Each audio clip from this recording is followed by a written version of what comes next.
دوستو، ماہ رمضان گزر رہا ہے، 14واں روزہ ہے آج الحمدللہ۔ میں نے اب تک جتنے روزے رکھے ہیں، لطف آتا ہے کہ خالق کائنات نے ہماری صحت کے لیے، ہماری توانیت کے لیے کیا اہتمام کیا ہے۔ سحری کے وقت اٹھنا اور مغرب کی اذان کے ساتھ روزہ کھولنا، سبحان اللہ۔ صحت کے لیے اس پر بہت تحقیق ہو چکی ہے کہ روزوں سے انسان کے اندر قوت مدافعت بڑھتی ہے، اور اللہ تعالیٰ تو اپنے بندوں سے پیار کرتا ہے۔ یہ جو روزے ہم پر فرض کیے اور اس سے پہلے انبیاء کی امتوں پر فرض کیے اور ہم پر بھی فرض کیے ہیں، اس کا مقصود یہ ہے کہ ہم ایک بہتر زندگی بسر کریں۔ تو اللہ کا شکر ہے کہ جو رمضان گزرتا جا رہا ہے، اگرچہ مہنگائی بہت ہے، لوگ پریشان ہیں۔ پاکستان کے اندر جانے کیا ہو گیا، کس نے کیا؟ خود ہمارے برسر اقتدار لوگوں کو سوچنا چاہیے کہ یہ سب کیسے ہوا، کیوں ہوا۔ ایک دوسرے پر الزام نہ لگائیں، بلکہ یہ دیکھیں کہ وہ خود کتنے قصوروار ہیں۔ ان کے پاس تو سب کچھ ہے، لیکن جس پر وہ حکومت کر رہے ہیں، جس ملک پر، وہاں کے عوام بھوک میں مبتلا ہیں، ان کے وسائل بہت کمزور ہو چکے ہیں۔ تو یہ سب کچھ ہم دیکھ رہے ہیں اپنی نگاہوں سے، اور ادھر فلسطین میں جو مسلمانوں پہ گزر رہی ہے، خدا جانے کیسے روزہ رکھتے ہوں گے۔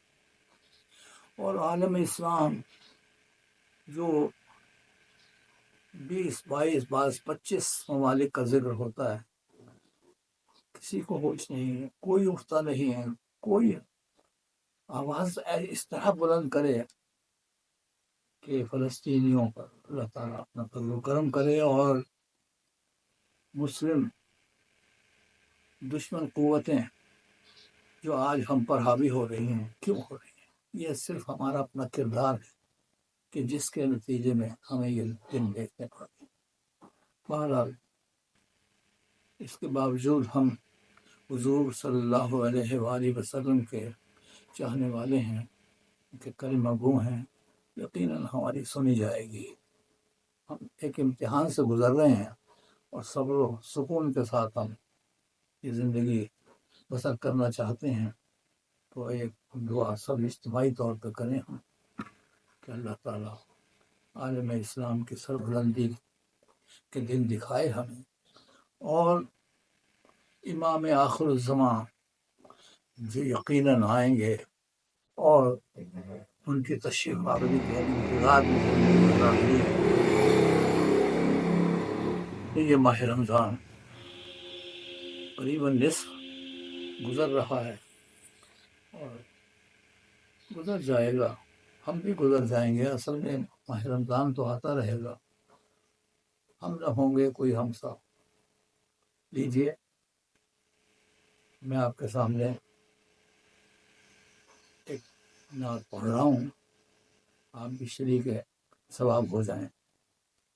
ان کی مدحت موجب خوشنودی رب جلیل، ان کی مدحت موجب خوشنودی رب جلیل، تذکرہ ان کا کہ جن کی ذات ہے فخر خلیل۔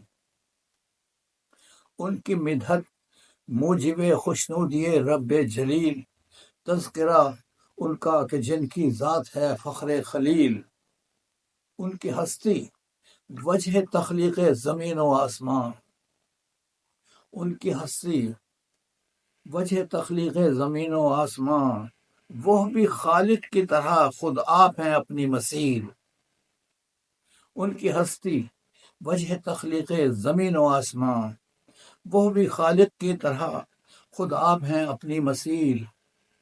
ان کا ہونا روشنی، دن کا اجالا آگہی، ان کا ہونا روشنی دن کا اجالا آگہی، وہ نہ ہوتے زندگی کی رات تھی کتنی طویل۔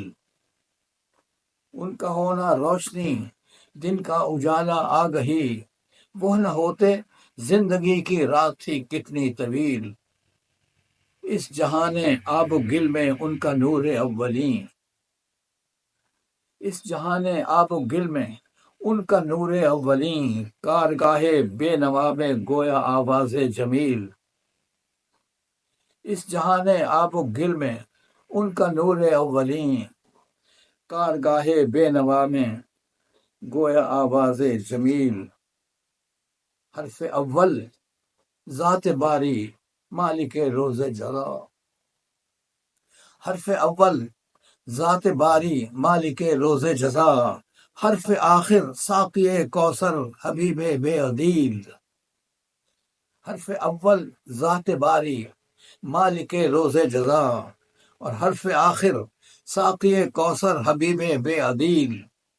بارگاہ مصطفیٰ میں امتی سب انبیاء، سبحان اللہ، بارگاہ مصطفیٰ میں امتی سب انبیاء، کس قدر محکم ہوئی ختم نبوت کی دلیل۔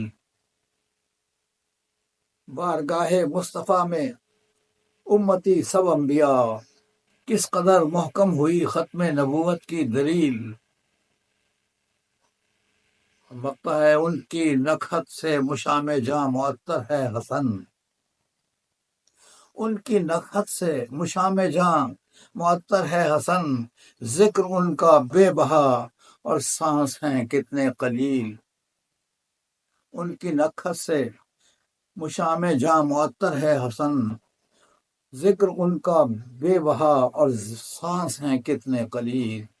اللہم صلی علی محمد و آل محمد۔